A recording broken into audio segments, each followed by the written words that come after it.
ഓം ശ്രീ രാമചന്ദ്രായ നമഃ. ഓം ശ്രീ ഗുരുഭ്യോ നമഃ. പരശുരാമ പരാക്രമം. കുട്ടികളെ, നിങ്ങൾക്ക് കഥകളൊക്കെ മനസ്സിലാകുന്നുണ്ടല്ലോ. നിങ്ങൾക്ക് സുഖം തന്നെയെന്ന് വിശ്വസിക്കുന്നു. ഇന്ന് പരശുരാമൻ ശ്രീരാമനെ തടയുന്ന കഥയാണ് പറയുന്നത്. ശ്രീരാമനും സഹോദരങ്ങളും വിവാഹം കഴിഞ്ഞ കഥയിൽ പറഞ്ഞായിരുന്നല്ലോ. വിവാഹം കഴിഞ്ഞ് ദശരഥ മഹാരാജാവും കൂട്ടരും സന്തോഷത്തോടെ അയോധ്യയിലേക്ക് യാത്ര തുടർന്നുകൊണ്ടിരുന്നു. കുറേ കഴിഞ്ഞപ്പോൾ ചില ദുശകുനങ്ങൾ കണ്ടു.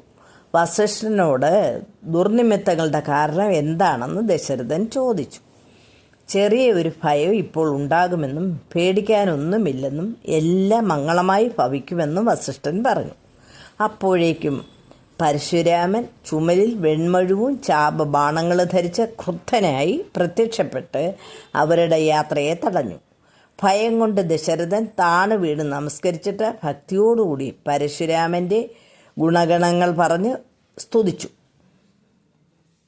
ദശരഥൻ്റെ പ്രാർത്ഥനകളെ വകവയ്ക്കാതെ ഉഗ്രകോപത്തോടെ പരശുരാമൻ പറഞ്ഞു, ഈ ലോകത്തിൽ ഞാനല്ലാതെ മറ്റൊരു രാമനില്ല. നീ ക്ഷത്രിയനാണെങ്കിൽ എന്നോട് യുദ്ധം ചെയ്യാനും ശ്രീരാമനോട് പറഞ്ഞു. എൻ്റെ കയ്യിൽ ഒരു വൈഷ്ണവമായ വില്ലുണ്ടെന്നും ഇത് നീ ഒന്ന് പ്രയോഗിച്ചാൽ ഞാൻ നിന്നോട് യുദ്ധം ചെയ്യാം, അല്ലെങ്കിൽ നിങ്ങളെ കൂട്ടത്തോടെ നശിപ്പിക്കുമെന്ന് പരശുരാമൻ പറഞ്ഞു. നമ്മൾ പണ്ടേ ശത്രുക്കളാണെന്നും ഞാൻ ക്ഷത്രിയ വംശത്തിൻ്റെ അന്തകനാണെന്നും പറഞ്ഞു. പരശുരാമൻ ഇപ്രകാരമെല്ലാം പറഞ്ഞപ്പോൾ എല്ലാവരും പരിഭ്രാന്തരായി. ദശരഥനും വസിഷ്ഠനും എല്ലാം വളരെ ദുഃഖിച്ചു. ശ്രീരാമൻ വളരെ വിനയത്തോടെ, കുട്ടികളായ ഞങ്ങളോട് ഇങ്ങനെ തുടങ്ങിയാൽ ഞങ്ങൾക്ക് ഒരാശ്രയമായിട്ടുള്ളത് ആരാണെന്ന് ചോദിച്ചു. അധവനായ നീ എൻ്റെ ഗുരുനാഥനായ ഭഗവാൻ പരമശിവൻ്റെ വില്ലൊടിച്ചതുകൊണ്ട് എൻ്റെ ശത്രുവാണ്. നീ എൻ്റെ കയ്യിലിരിക്കുന്ന വൈഷ്ണവജാപം കുലച്ച് അമ്പെയ്യാൻ പറഞ്ഞു. നിന്റെ സാമർഥ്യം കാണട്ടെ എന്ന് ക്രുദ്ധനായി പരശുരാമൻ പറഞ്ഞു. ശ്രീരാമൻ പറഞ്ഞു, ഞാൻ ക്ഷത്രിയ കുലത്തിൽ ജനിച്ചുപോയി. ആയുധപ്രയോഗത്തിലുള്ള സാമർഥ്യവും ഇല്ല. എനിക്ക് ശത്രുവെന്നോ മിത്രമെന്നോ ഉള്ള വ്യത്യാസമില്ല. ശത്രുക്കളെ നശിപ്പിക്കാനുള്ള ശക്തിയുമില്ല. എന്നാലും അങ്ങ് വില്ല് തന്നാലും കഴിയുമെങ്കിൽ പ്രയോഗിക്കാമെന്ന് പറഞ്ഞു. കഴിഞ്ഞില്ലെങ്കിൽ അങ്ങ് കോപിക്കരുതെന്ന് ശ്രീരാമൻ പറഞ്ഞു.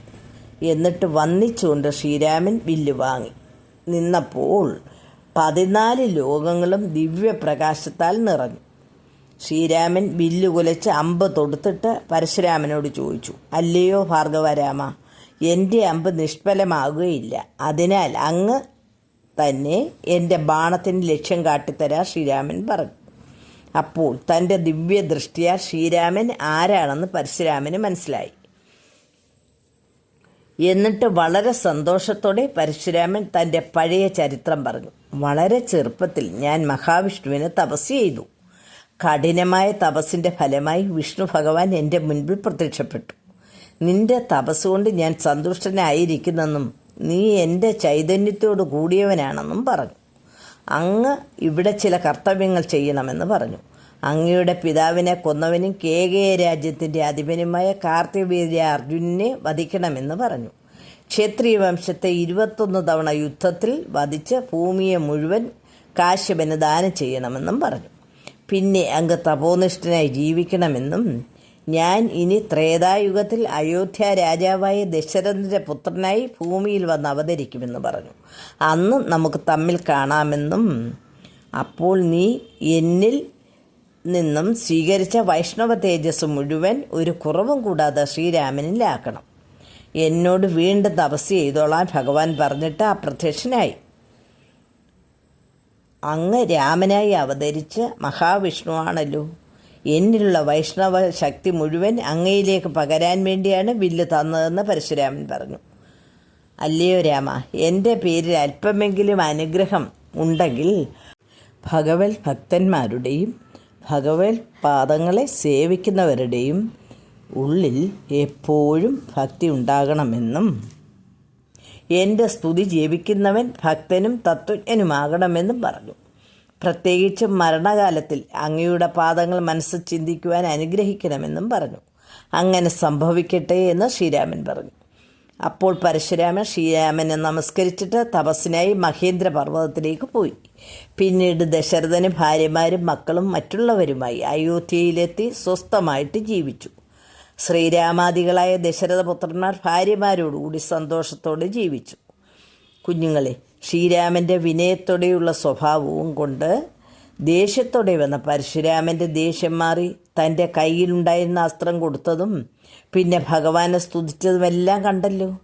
കുട്ടികളെ, എത്ര ദേഷ്യത്തോടെ വരുന്നവരെയും സ്നേഹവും വിനയവും കലർന്ന സ്വഭാവം കൊണ്ട് കീഴടക്കാമെന്ന് മനസ്സിലായല്ലോ.